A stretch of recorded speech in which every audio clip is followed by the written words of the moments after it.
big spring for Cole Ballard, for Zeke Marshall, for David McComb with Jalen out. What did you see from those guys? You said you wanted to see growth. Yeah, same thing.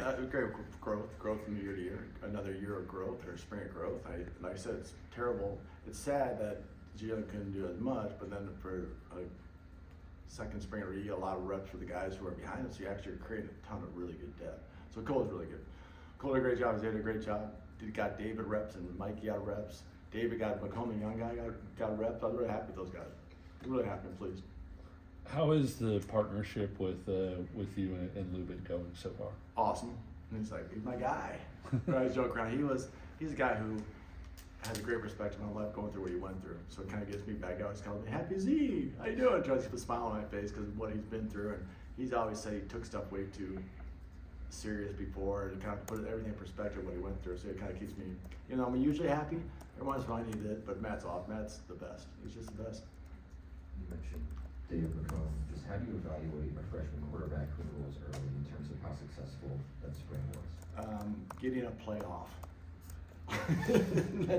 Here's the unique thing about us is obviously how the motion and move and stuff we're doing.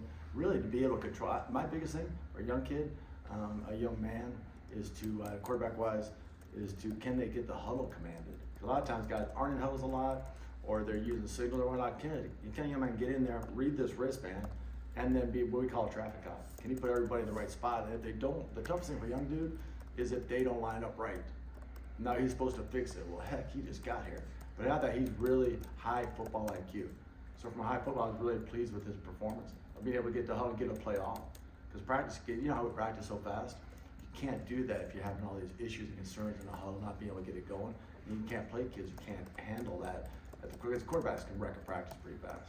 In terms of like getting, I'm saying, huddles and all that stuff and false starts and all that stuff. He was terrific. So I'm really pleased with the way he's obviously a talented young man, but I was really pleased with his mental capabilities. Lance talked about the wide receivers room. Just where's your confidence level on that? High, really high.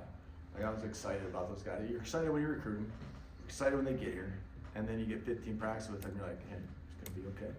And really fun. And what I told you the best thing, I think T-Sam probably would say the same thing. You talked to them Lance. Really good kids. Like they gelled really fast.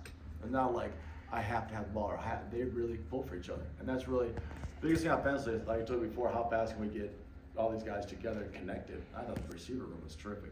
They played a lot, so I'm really excited about that. I think it's losing a really good group of young men. I think we gained a really good group, so I'm excited about that group. Pleased. Was there anybody that kind of stuck out to you that surprised you, who kind of emerged into a leadership role? I don't know, surprise, good question. Daniel Highshaw was really good. I don't know if that's a surprise being an older kid, young man, but I think he has matured. I think he's watching Devin. I think helps, and now he kind of is like, hey, I'm the guy, and I thought he did a great job. Another young man who I'm really pleased with, attitude-wise, is Kobe Baines. Like he's had his ups and downs and all this stuff. He's terrific. Like did great. I think he's kind of, growing into that leadership type role. Bryce Foster, another one. A great, he's a terrific kid, young man, but really did a good job with the leadership role. I think those guys have kind of been the guys. Jalen, obviously, the best he can do when you're not playing, but I think Jalen was a great, cheerleader is probably the wrong way to say it, but a freaking cheer. Like, Jalen is a great teammate. In terms of cheer, you see him out there. He's as excited for someone else throwing a touchdown or making a big play as he is himself doing it. So I thought he was great with that. And I think the guys, him being able to practice last couple of practices, get some things done, I think guys were all excited and be like, okay.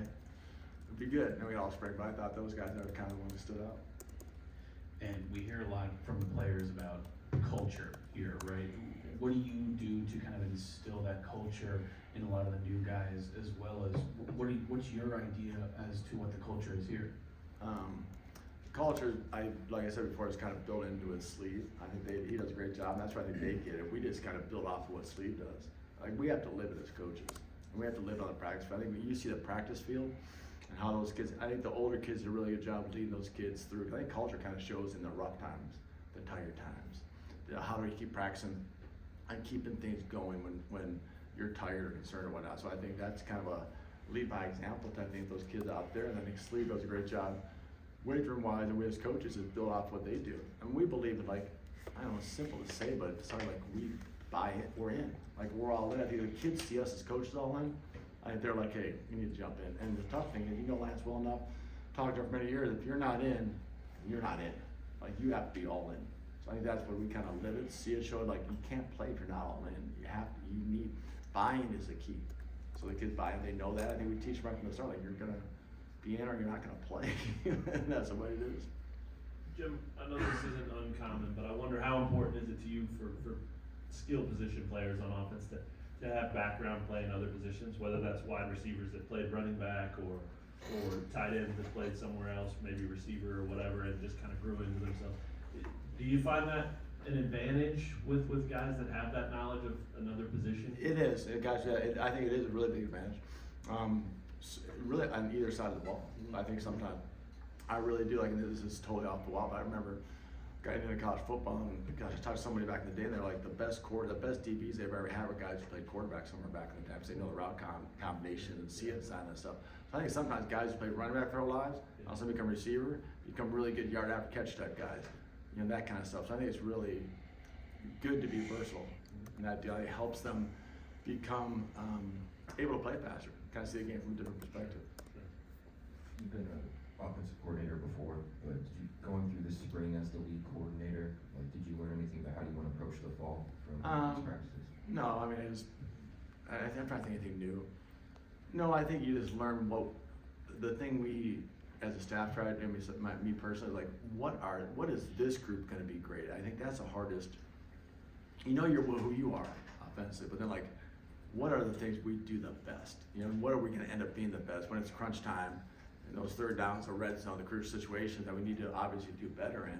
What are we going to call? What am I going to call? What can these kids perform? So I think that's where I've learned from this group, or learning, I should say, is like, hey, we're going to be able to do this, I think we're going to be able to do this and that's kind of how you build those special moments, or the key moments. I call it situational savvy. The situational awareness, situational savvy type plays the quarterbacks need to make. What can they best perform play-wise? So I think that's what I'm learning still. And that's why our practice is really good. Red zone, why you see us in practice. We have as many situational opportunities in practice. I think it helps us get to that point. Jim, after 15 practices. You're way back there, man. I know. You got kicked out. What do you think of the offensive line after 15 practices?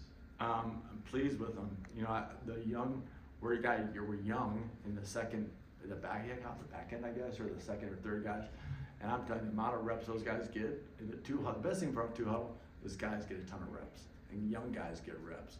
So I'm pleased with those guys of how they perform. The guys like I said, you heard me talk about Kobe and Bryce before. Those guys did a really good job. The older guys performed well, and the guys that have been around. But I'm really happy with the guys getting a ton of reps. So I think our defense has done a great job all spring. So I think they're going against really good people. So I think there's some bad plays that happen sometimes you learn from them. And the way we practice is sometimes you get these 2s and 3s going against 1s. And you have to, you sink or swim, man, you figure it out. I think it helped. It's kind of unique. Sometimes in practice you're like, ooh, that's not a goal, that ain't so good. But then all of a sudden the next play they get them. And they keep going. So I love how we practice. I'm pleased with where they need, obviously I keep getting better and so on and so forth, but they got a ton of reps and they're gonna keep getting better. So I'm excited about the youth, the young guys in that group. And then Tavake, he got back in. Was he able to get some? Yes, he was. It was fun to see him. It was so funny. I remember DK, you were all smiling. We saw him finally come like practice 11 or 12 or something. It was kind of that fun deal to see him come back. You're like, because you get caught in practice, not even like I'm like, I didn't realize he was there. I'm like, hey, who's that dude? Like just because you're so caught up into practice. So it was fun to see him. And obviously we played a lot of football. Played a good amount of football. So excited to get it back out there and see him and get him to at least know what's going on, or get some live reps, I should say, before he get into this little, I hate to say break, but a little break from practice, I guess. Hey, Coach. So you said right now you're still kind of figuring out what this offense is going to be best at. Is Yep. there any early opinion on, what's looking really good so far? No, I think we are going to be similar to what we were, obviously, and we're going to keep the same structure conceptually. I think we'll be moving a lot, and I think the good thing that's happened is I'm really excited about the stuff we've been doing in some of the RPO, quick game type stuff. I think has always got to be a big part of what we do. We need to get the ball out of our hands fast. Like anybody does, it's hard to block people for long periods of time anymore. So I'm really excited about that group. I think we have guys who can make people miss. I think that's key.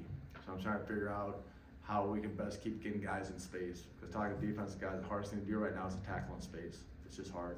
And we got to do a great job offensively keeping guys, being able to be physical up front and get after them downhill sometimes, but also get these guys in space. I think as you saw Devin last year, those kind of guys make some plays in space. I think we've done a good job this spring putting these kids in positions to make plays in space. So I guess that's the biggest, I don't know necessarily a change, but a big part of what we're going to be doing is trying to get those guys the ball in space and let them go make plays. You've got a lot of guys at tight end. You guys have traditionally liked to play 3 tight ends, maybe even 4 tight ends at times. Yeah. Do you feel that rotation is coming along, and what have you seen from that I group? do. I'll tell you the group. We talked here before about Deshaun and Keon, those guys. Carson Burns had a really good camp. The guy really came on, and he's bigger, 245, 250, I think, something like that. He had a really good camp, and Layden was back again. So he has some guys who had some reps. Bringing some older guys, you got a good group, so I think we'll be in that same ability to be able to be very versatile and multiple in our personnel groupings. There's nothing that losing Jared and Trevor has not, we brought enough guys in where we can still be very versatile. Those guys have all shown the ability to be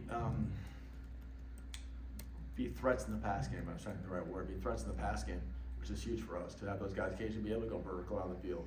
So I'm excited to be able to put 11 on the personnel one play and then 13 personnel on the next play or whatnot. So I think we'll still be able to be very multiple with our personnel. Anything else, Coach Z?